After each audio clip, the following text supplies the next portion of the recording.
Perfect. Let's expand Chapter 1 into a full-length emotional narration, around 3,000 words, keeping the hook strong, the pace steady, and the emotions layered for YouTube storytelling. I'll write it in long flowing paragraphs, no headings, so it feels natural for narration. Chapter 1 expanded. The rain poured like sheets of glass against the towering windows of the city, a storm that made the neon lights blur into rivers of color across the wet pavement.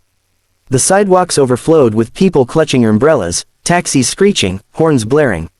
Yet, within the noise and rush of the evening, a quiet moment was about to unfold that none of them could have imagined.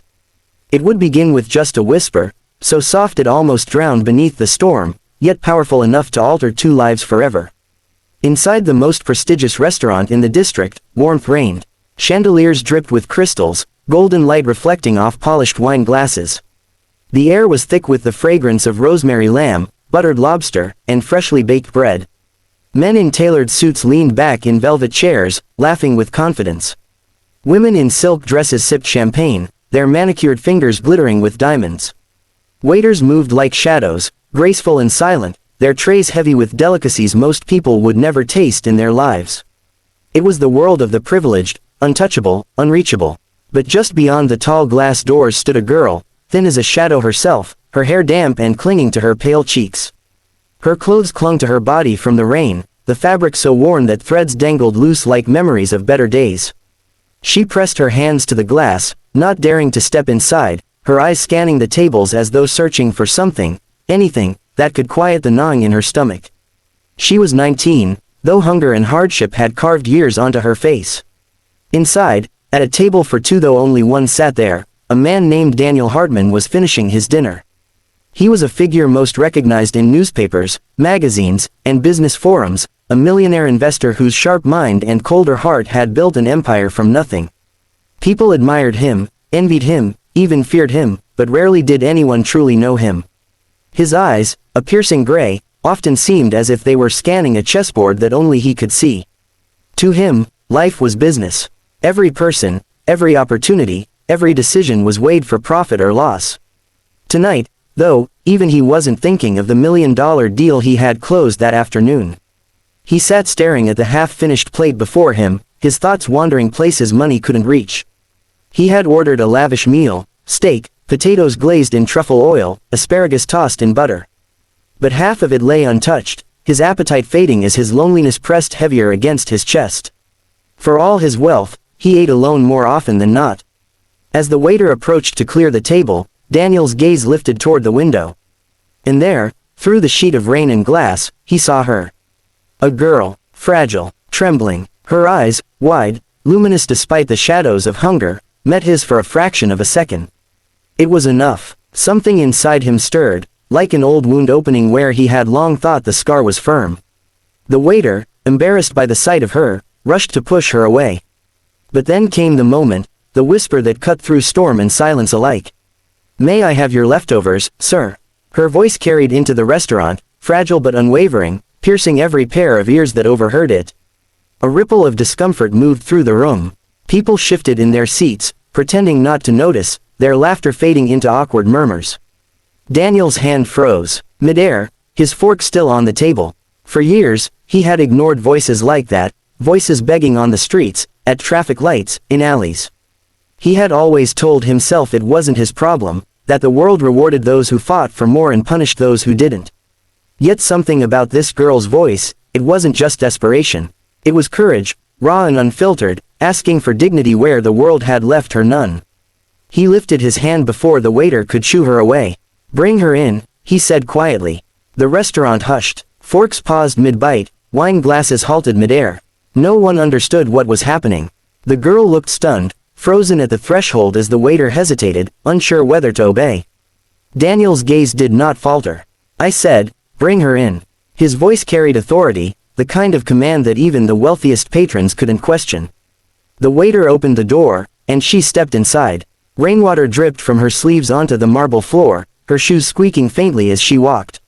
She held herself small, as if trying to disappear into the grand room where she clearly did not belong. Whispered judgments echoed around her, words like, unhygienic, disturbance, charity case. But Daniel silenced them all with a look as he pulled out the chair across from his. Sit, he said simply. Her hands trembled as she lowered herself into the velvet seat. She could not meet his eyes at first, too ashamed, too overwhelmed by the weight of curious stares. Daniel slid his half-eaten plate across the table toward her. Eat. At first, she hesitated. Pride battled hunger in her eyes, and pride almost won. But the ache in her stomach was stronger. She picked up the fork, and with a trembling hand, she took a bite. Tears filled her eyes instantly, not because the food was exquisite, but because for the first time in months, someone had looked at her and said she was worth something. Thank you, she whispered, her voice barely audible above the clinking glasses of the restaurant. Daniel watched her closely. He noticed the way she ate slowly, savoring every bite as though afraid it might vanish. He noticed the way she wiped her eyes discreetly, unwilling to show weakness. And he noticed the flicker of light in her expression, the light of someone who had been beaten down yet refused to be broken. What's your name? Daniel asked after a while. Eliza, she replied softly. Eliza Moore. Her voice carried a music he hadn't heard in years, delicate yet steady. He leaned forward slightly, curiosity replacing the cold indifference that usually cloaked his demeanor. Where are your parents? She lowered her gaze. I don't know. I never knew them. I grew up in foster care. Ran away a few months ago. Thought I'd find something better on my own. I was wrong. Her honesty disarmed him. Most people who sat across from Daniel wanted something, his money, his approval, his power.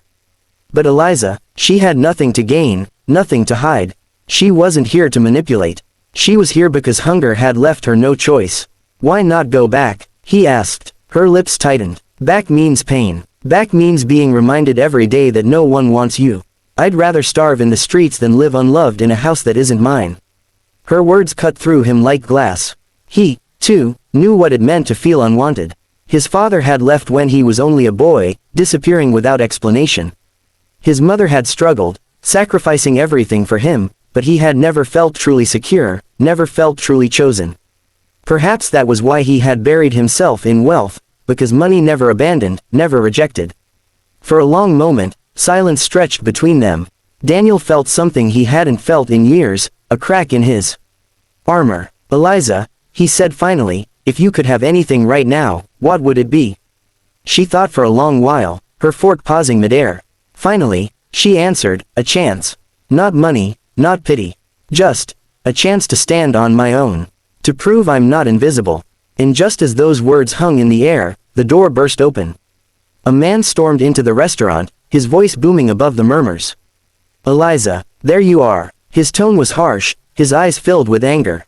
He was tall, rough-looking, his clothes ragged but his grip iron as he seized her arm. Let me go, she cried, her voice breaking as she tried to pull back. This girl's a thief, the man barked to the room.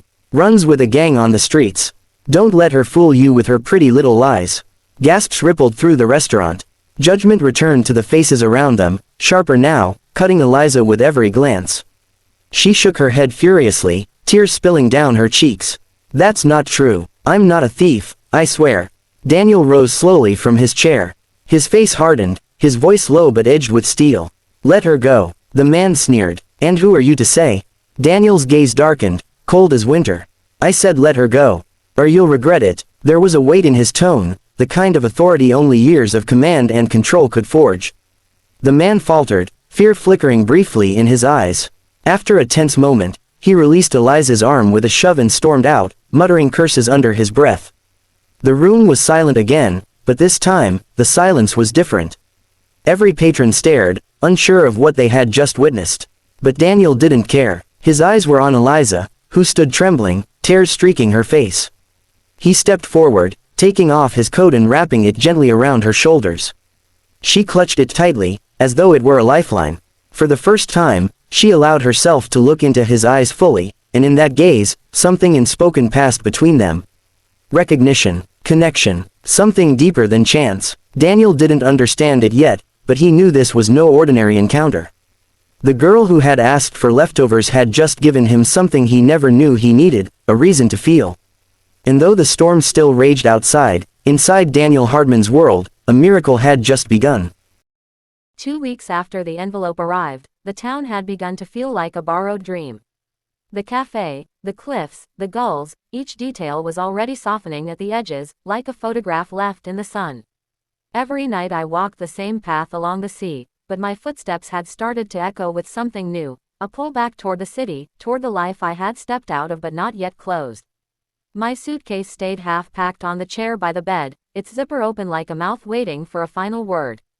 I boarded a night bus under a sky scratched with stars. The driver didn't ask my name. The road wound through hills and industrial lots, past billboards and empty warehouses. I wore a hooded coat and sat at the back, the windows rattling as if the bus itself were shivering. In my pocket was a cheap phone with a single unsent message drafted on its screen, "Meet me where it started." I didn't press send yet. I watched my reflection sway in the dark glass and wondered if I still looked like the girl in the green dress, or if she had been washed away by the salt air. When I arrived, the city smelled of rain and exhaust. My old apartment stood just as I had left it, dark windows, dead plants on the balcony.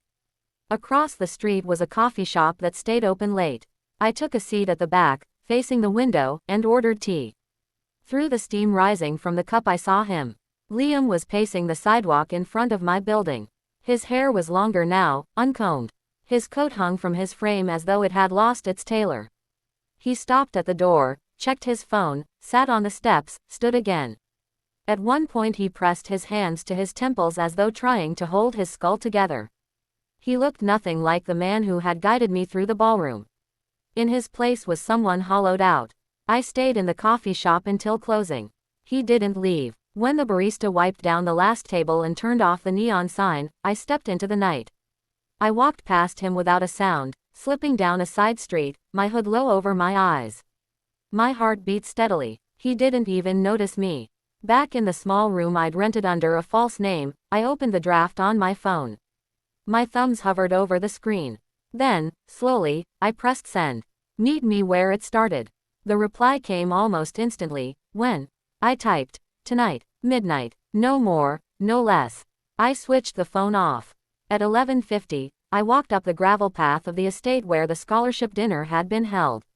The grand building was dark now, its windows black mirrors. Only the garden torches burned, small flames trembling in the wind. The marble columns rose pale and silent, just as they had that night, but without the chatter of donors or the clink of glasses. They felt like ruins of another life. My heels clicked softly on the stones as I crossed the terrace. Liam was already there. He stood near the fountain, shoulders hunched against the cold, his phone in his hand as if it were a talisman. When he saw me, he straightened. For a moment he didn't move, as though unsure whether I was real. Then he took a step forward. "You're alive," he said hoarsely. "I was never dead," I said. "Just gone from you." He let out a sound that might have been a laugh or a sob. God, I thought something happened to you." "Something did," I said. "I saw you." He flinched as if struck. "It was a mistake." "I didn't." He stopped. The torches crackled in the silence between us. "You did," I said quietly.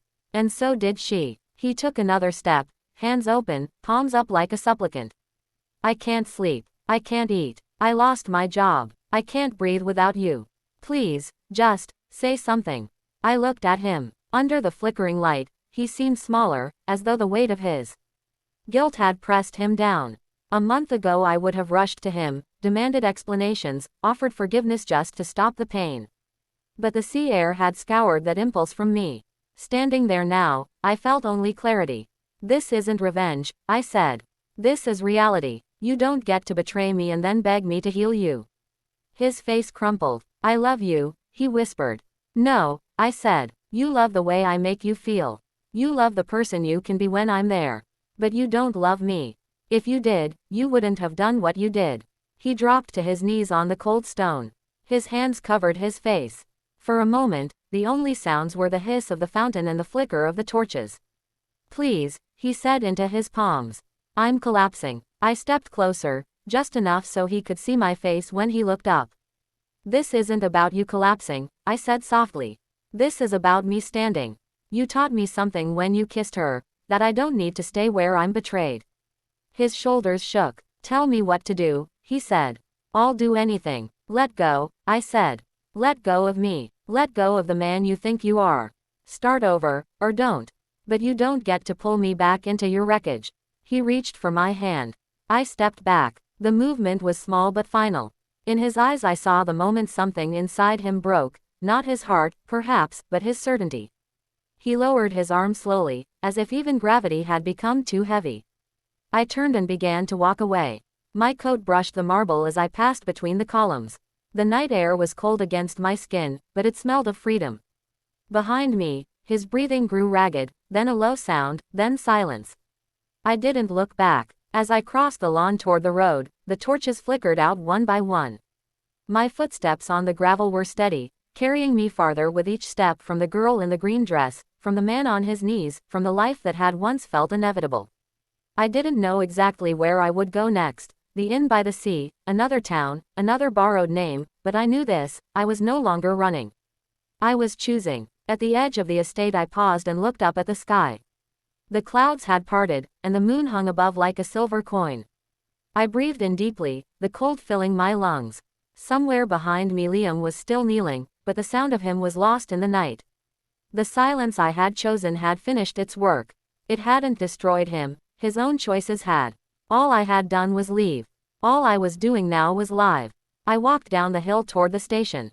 The gravel gave way to asphalt, the torches to streetlights. In my pocket the cheap phone was dark. I didn't need it anymore. Ahead of me the road curved toward the horizon, open and unclaimed. I followed it without looking back, my shadow stretching long and clean behind me, until even that disappeared into the dark.